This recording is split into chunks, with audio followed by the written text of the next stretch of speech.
ایک بزرگ فرماتے تھے اگر کسی کو تم برائی میں بھی دیکھو تو یہ سوچو ہو سکتا ہے اس کی زندگی کی آخری برائی ہو پھر وہ توبہ کر لے، اور میری زندگی کی ہو سکتا ہے یہ آخری نیکی ہو، مجھ سے کوئی گناہ سرزد ہو جائے۔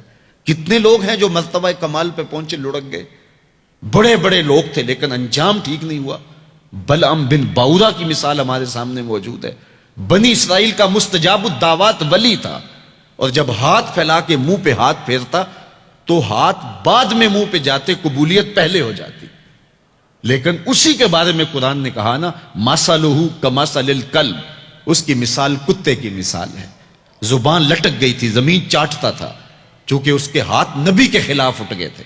اس نے سمجھا تھا میں مستجاب الدعوات ہو گیا ہوں، اب جو چاہوں جس کے بارے چاہوں بد دعا کر دوں، لیکن بد دعا اپنے حق میں نکل گئی، زبان لٹک گئی۔ اس لیے میاں صاحب بولے، پڑھنے اتے مان کرینا نہ آکھی میں پڑھیا، او جبار کہار صداوے متا روڑ دیوے دودھ کڑیا۔ تو اس لیے ہر وقت ڈرتے رہو۔ ابھی ملیکہ کہتے ہیں میں نے 30 اصحاب رسول سے ملاقات کی ہے، 30 اصحاب رسول سے، تو میں نے ہر شخص کو فکر مند پایا ہے۔ وہ کہتے تھے ہمارا انجام ٹھیک ہو جائے، انجام ٹھیک ہو جائے۔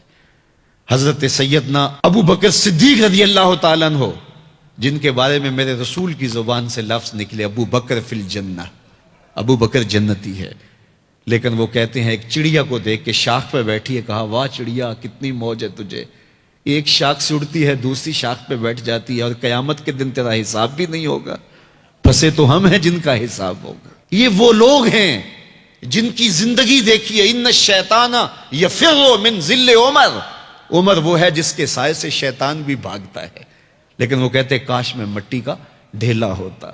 اللہ اکبر۔ حضرت عمر کہتے ہیں کہ اگر برابر سرابر بھی چھٹ گئے تو غنیمت جانیں گے، اگر برابر بھی چھٹ گئے تو پھر بھی غنیمت جانیں گے۔ یہ وہ لوگ ہیں جن کی زندگیاں تقوی سے عبارت تھی، اور اللہ کی خشیت جن کے سینوں کا نور تھا اور باطن کا سرور تھا۔ ہمارے بہت سارے معاملے اور بہت ساری خرابیوں کی جڑ یہ ہے کہ ہم نے اس دنیا کو اوڑھنا بچھونا بنا لیا۔ ایسے اس دنیا میں ہم زندگی گزار رہے ہیں جس طرح ہم نے اس دنیا سے کبھی جانا ہی نہ ہو۔ اس لیے دنیا کی بے رغبتی، دنیا کی بے رغبتی کا مطلب یہ نہیں ہے کہ ترک دنیا کیا جائے۔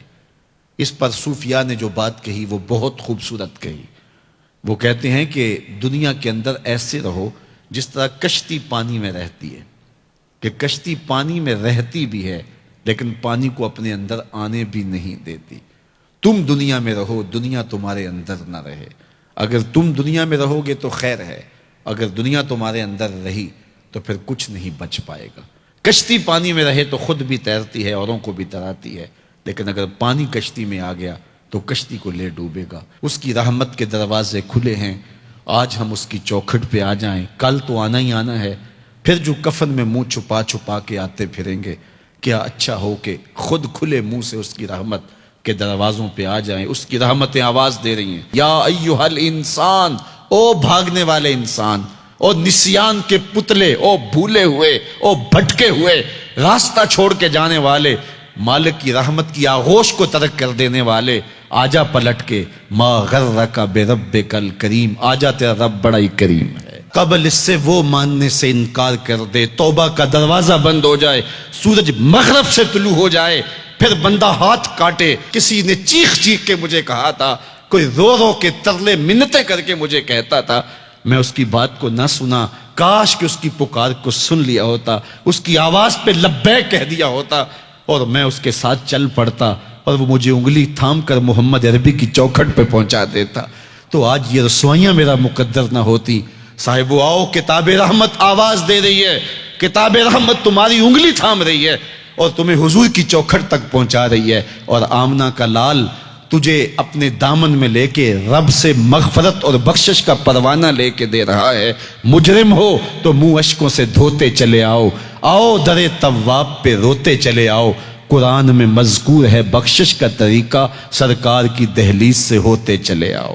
اور تھوڑی سی زندگی باقی ہے، بہت زندگی کاٹ چکی، آوارگی میں کاٹ دی، اور گناہوں میں کاٹ دی، منمانیوں میں کاٹ دی، خواہشات نفس میں کاٹ دی۔ آئیے ابھی سے اپنے اندر کو تبدیل کر لیجئے، اپنے احوال کی تبدیلی کا عزم مصمم کر لیجئے۔